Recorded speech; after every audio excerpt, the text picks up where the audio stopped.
I'm upgrading my power rankings post free agency. Go ahead and start off with the Cincinnati Bengals. I don't think they did nothing really big in free agency to really increase their stock. But even before free agency, I would have put them in the Super Bowl contenders anyways, just because Joe Burrow is healthy and we all know what Joe Burrow can do. I was actually very disappointed in the New England Patriots because they had like one of the top cap spaces. But to be honest, they didn't really sign anybody like huge, make me put them up higher. So I'm just going to put them in bad again. And honestly, it's kind of the same thing with the Saints. I mean, they re-signed Demario Davis and brought Donnie Badger back, which is both great moves, but they were already on the team. I mean, honestly, I'm just going to have to keep them in mid. The Pittsburgh Steelers are in an interesting position. Obviously, the biggest move is they signed Russell Wilson to be their quarterback. And I do think Russell Wilson is a huge upgrade from Kenny Pickett, but I don't think it's going to boost them too much. But then they signed Patrick Queen, which is a huge pickup. Yeah, they did change their quarterback, but I don't think they got too much better. I'm still going to put them in good. 49ers didn't do a lot, but obviously they're going to be in the Super Bowl contender tier list. They literally just got out of the Super Bowl and they didn't hardly lose anybody. For the Arizona Cardinals, I'm going to have to still keep them in bad. Again, they didn't really go out and do anything. I was hoping that they would sign a wide receiver. I'm really looking for these two teams to increase after the draft. Now, time for a team that actually came out guns blazing during free agency. It is the Atlanta Falcons. I mean, obviously, they were a great team last year with one of the top defenses, and they had Bijan and Drake London and Kyle Pitts, but all they needed was a quarterback, and with Kirk Cousins, they finally have one. And also, they got better wide receivers now in Darnell Mooney and Rondale Moore. I think our offense is going to be a huge upgrade, and I'm going to have to put them in good for right now, probably in the top of good. I think they'll win the NFC South. For the Baltimore Ravens, besides for bringing a couple people back, their biggest move was bringing in Derrick Henry. I'm going to have to put them in Super Bowl contenders. The Buffalo Bills, they didn't really do anything neither. I mean, they restructured Josh Allen's contract to kind of clear up some space because they were in cap, but you know what. And I've been putting them in Super Bowl contenders for so long now, but honestly, I just can't now. I'm going to have to put them in great because I think a lot of these like really good teams got better this offseason or just stayed the same, and I think the Bills kind of did the opposite. The Carolina Panthers are a very, very interesting one to me because obviously I'm a Panthers fan, and I think they were crazy for trading away Brian Burns and then letting Frankie Louisville walk. I think that was two huge downgrades, but also they really upgraded in the spots that we've severely struggled in last year, which is signing two offensive guards, Robert Hunt and Damian Lewis, and then getting Dante Johnson from the Steelers. So with those moves being made, I do want to kind of rank them in mid, but also I think they kind of even the playing field out on our side of the ball. It's like defense was way up here last year and offense was way down here. Now I think they're kind of trying to do like this. I think they did it good.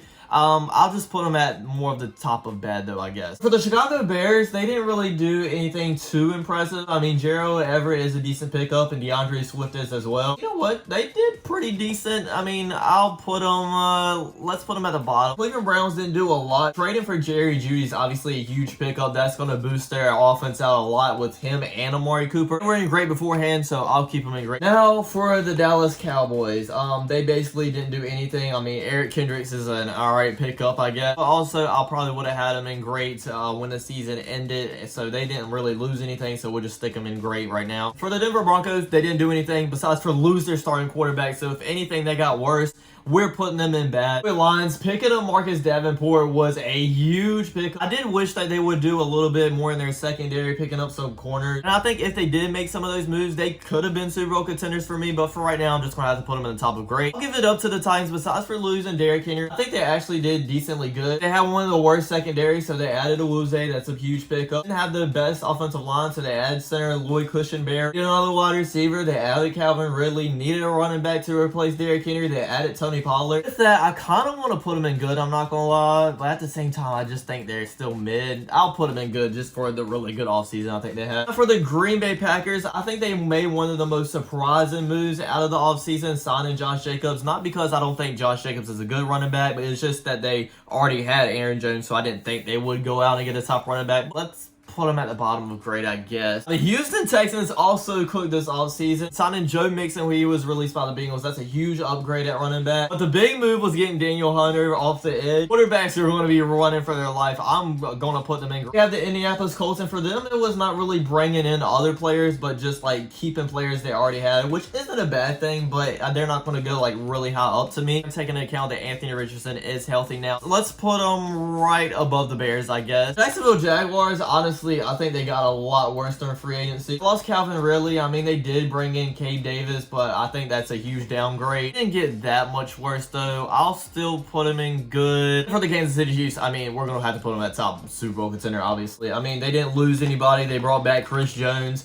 The only thing I wish they would do that they haven't done yet is get a wide receiver Moina. For the LA Rams, they didn't do anything neither. I mean, I'll put them at the top of good probably. Chargers signed Gus Edwards, Hayden Hurst as well. I mean, they're both alright moves, I guess. If I'm putting into account their new head coach they acquired in Harbaugh, I mean, they're going to go up a lot to me. I would even consider them putting in great, but I know that's a huge jump from being bad like they were last year. Let's put them in good, probably right above the Colts, I guess. Miami Dolphins, I feel like they got a lot worse this offseason. I mean, they lost one of their top edge rushers in Van Ginkel. And they lost the defensive tackle. I can't think of his name off the top of my head. Oh, Christian Wilkins. Then they didn't really sign anybody like amazing. Jordan Poyer's a decent pickup, and Kendall Fuller. Actually, they had a decent signings. I'll just put them down a little bit right here last year. So I'll put them down just a little bit. For the Minnesota Vikings, obviously they're going to go hugely down because they just lost their quarterback. Any team that loses their quarterback is going to go a lot down. Then I don't think they really signed anybody all that great neither. Honestly, I'm going to have to put them in that mid category. Why do I only have 2 teams in mid? This is the New York Giants. They did get Brian Burns, which is a huge pickup for their defensive side of the ball, but they didn't do anything for their offense besides for lose Saquon Barkley, so I really can't put them high at all. Honestly, I'm still going to put them in bad. For the New York Jets, I don't think they did anything crazy. I mean, Morgan Moses on the offensive line is a huge pickup. We'll put them in good for right now. I do want to put them a little bit higher, but I'm just timid to doing it. For the Raiders, they got a solid quarterback in Gardner Minshew. Now, I don't know if they plan on riding him into the season, but it's a huge upgrade from Aiden O'Connell anyway. They got Christian Wilkins as well. I think they got a lot better this offseason. Around here where the Steelers are, probably right there. Seahawks didn't really do anything either, I really don't think. I mean, they brought Leonard Williams back, but they didn't bring in anybody that wasn't there last season. And also, they lost Bobby Wagner, probably right in the middle of it. Tampa Bay Buccaneers, obviously, their big situation was bringing back Mike Evans and bringing back Baker Mayfield. They did both of them. Also got another safety in Jordan White. I'll put them in the good category. Now, it feels like every season this happens, but the Philadelphia Eagles have cooked once again. The offense a lot better with signing running back Saquon Barkley. Also got Bryce Huff on the defensive side of the ball as well. That's going to be a huge upgrade. All those moves, I do think they increased their stock, but also they ended off the season last year so badly. I don't think I can put them in Super Bowl contender right now. Right above the Miami Dolphins and great. Now, personally, I didn't do this on purpose, but I think we saved the best for last, honestly. Now, when I tell y'all the Washington Commanders cooked, they cook, and they're like the top winner in my offseason. I mean, look at all the additions they added. So Eckler was a huge pickup. I know Zach Ertz is getting a little bit older, but I still think he can produce. And Tyler Beatez, or however you say his name, is a really good center. If you look on the defensive side of the ball, Jeremy Chin, which was up for Defensive Rookie of the Year at one point, Frankie Louvu and Bobby Wagner at linebackers, Dorrance Armstrong. Obviously, they're missing one of the most important positions in the quarterback, but I do think they're going to get that this draft. Honestly, I would have had them like bottom 5 after last season, but with the offseason they had, I'm going to move them up all the way to good. And that's my updated power rankings after free agency, everybody. I hope you enjoyed. Don't forget to like, comment, subscribe. See you guys out next time. Peace.